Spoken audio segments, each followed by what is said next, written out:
What's happening, guys? Welcome back to a new video. Welcome back to the channel. Hey, if you're new here, welcome. What's going on?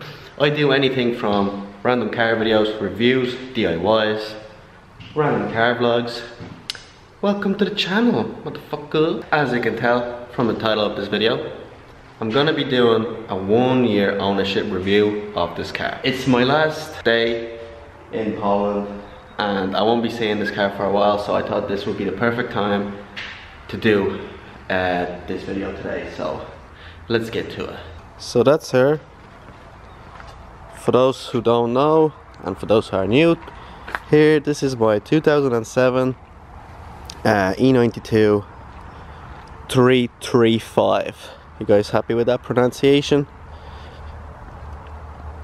And I have this car for just over a year now. Guys, I did make 2-month ownership review of this car, so I'm pretty sure if anybody's watching this video that's seen the previous video is wondering, has my opinion changed on this car, and did I get that extra feeling from it from owning the car a little bit longer than I did at that time?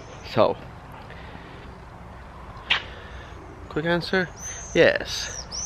Yes, I did. I learned, God, she looks so freaking pretty, god damn. Getting distracted. Right, back on topic. So for those who didn't watch the previous video, I'll link it up somewhere here so you guys can watch it. But basically my main reason that I couldn't really fall in love with this car was I couldn't get the connection between the driver and the car itself. And I mainly blamed it on the transmission. This is an automatic transmission, guys, with the paddle shifters, which I did remap, and the shifts are quite a bit quicker, sharper than stock, but still, it's no manual, guys. And what I learned over the months is just to basically, I drive it in sport most of the time, and sport or just the manual mode with the paddle shifters. This kind of enhances the driving experience and just kind of more connection with the car itself. So basically I do enjoy this car quite a bit more now than I did at that stage, so hence the reason I still have it till this day and I didn't get rid of it. Yes, I do like this car quite a bit, and I brought it all the way to Poland, guys. Bought it in England, drove it to Ireland. Now we're here in freaking Poland. This car has seen many countries. I do like it quite a bit. Guys, another thing that I have to mention is obviously the looks in this car. Just how this is a 2007 model, and I think the E92 came out, first models were produced in 2006, I believe. So that would make it a 13-year-old design, right? Not so great at maths. Look at it. This car looks as modern as any new car on the roads these days. That was my neighbor with the GTR. God damn it, guys. It keeps interrupting. Oh my god, I'm so jealous. I have to ask him for a shot. He owns this lovely white GTR. Hey, subscribe, might get a shot in it one day, who knows. But anyways, guys, like I said, one thing you can't miss on this car, the looks. Beautiful, gorgeous. And guys, the thing that everybody wants to know and everybody's worried about when they're considering getting a 335, the running costs and the maintenance on this car. So I have this car for over a year now, so I got to experience quite a bit of it already. So let's start with the running costs. Maybe this may vary from country to country, the insurance and road tax. Guys, this car is an extremely expensive car to own in Ireland for young drivers. I'm not so young anymore, 25, guys, getting old, hairline receding.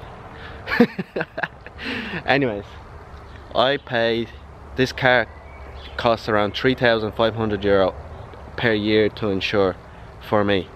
This may vary to person, and from country to country. That's big chunk of money that just goes out of your pocket every year. So yeah, that's something you have to consider if you want to own one of these in Ireland.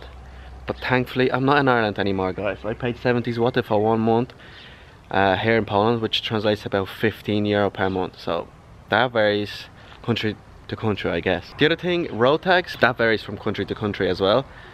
I know in UK is roughly about £500 per year to road tax this car, and in Ireland it's a whopping 1,500 euro per year just to get road tax on this car. Here in Poland, again, guys, we don't pay freaking road tax. It's included in the fuel, so happy days again. But what else would be considered running costs? Obviously the fuel economy, right? I don't understand people complaining about fuel economy on these cars. Are you really getting a performance car thinking about miles per gallon?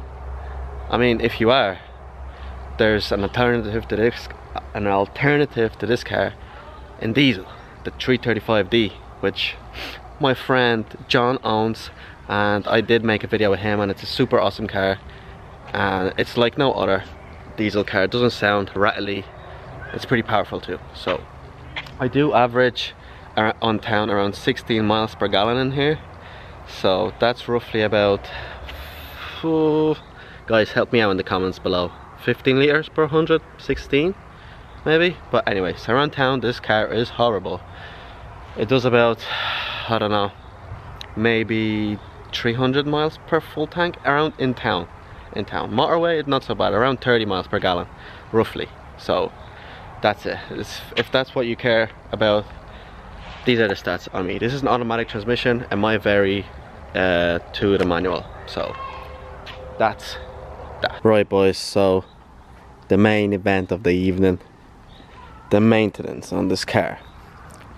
Everybody that is looking into getting one of these has already heard the stories, may I say, the horror stories of maintaining this car, right? So these cars are notorious for bad turbos, bad fuel pumps, bad water pumps, what else, leaks, and all sort of other bunch of stuff. So I had this car, like I said, just for over a year, and thankfully and fortunately I'm glad I only had very little problems with this car so far. So let me tell you what did go wrong on this car. Right, so one of the main things that went wrong on this car was one of these coolant pipes burst just under here and caused, you know, the whole thing to steam up and basically lose all the coolant. So I had to replace that one rubber hose, and also while I was disconnecting these I managed to crack the main connection, so I had to replace the main big pipe as well. That's one thing, guys. 2 pipes, I could not get them anywhere else. I had to get them from BMW because I was kind of like in a rush. I needed them done ASAP. You know, you need your car done quick. So guess how much? 2 rubber pipes, 2 rubber hoses, whatever, 150 freaking euros. What the hell? I was like, what? 2 rubber hoses? They're about that size. About that size, guys. Unreal.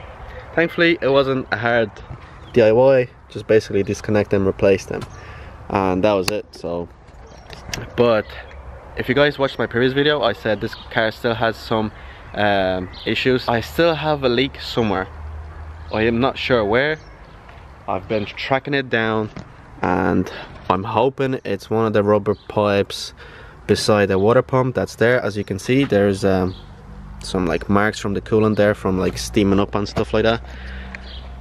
I'm hoping that's that, because if it's not, I can't see anything else, and I would only leave the head. Hopefully it's not the head gasket, guys. I'm not very knowledgeable, and the mechanics I've been to have not been really trustworthy. So next time I'm gonna be coming back, I'm gonna be working on this car. I'm gonna be looking for a decent place and decent people, hopefully. And yeah, like I said, I hope it's not the head gasket. It doesn't seem like it's head gasket, does, you know, but I just hope it's not. But I'll keep you updated, guys. She runs fine, other than that she's losing coolant every 100 or 200 miles, so that's that.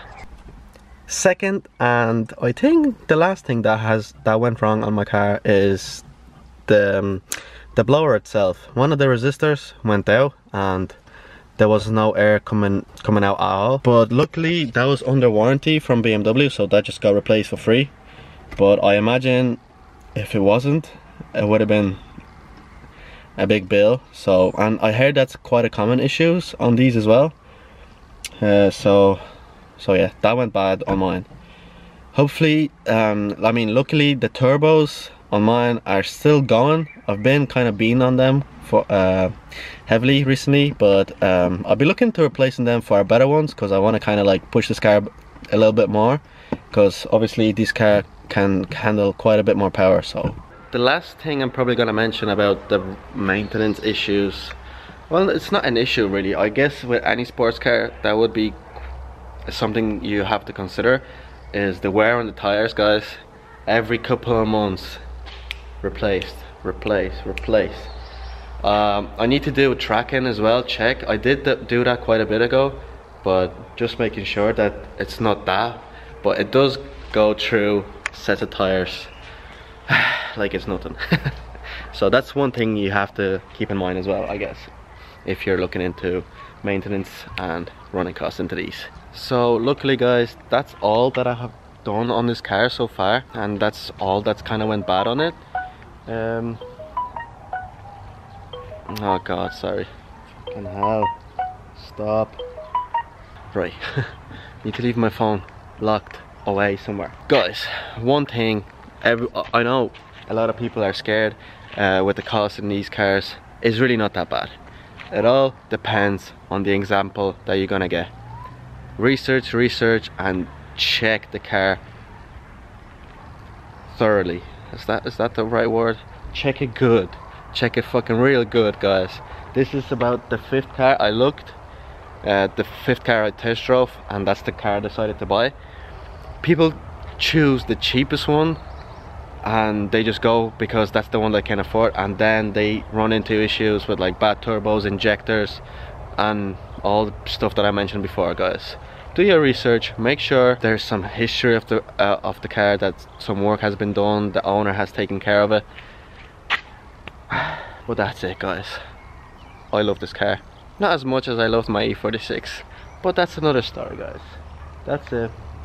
And for those who don't know, the year mark is where I start modifying my cars. I know it's a little bit weird, but every car around, the Civic, the E46, I owned it bone stock for a year, and then I started doing mods. So guys, if you guys want to see some mods to the E92, nothing crazy, simple remaps, maybe some suspension mods, wheels and some lips, hit the subscribe button, and I'll see you in the future video, guys. Take it easy, peace. Any questions, leave them in the comments down below. I'll see you.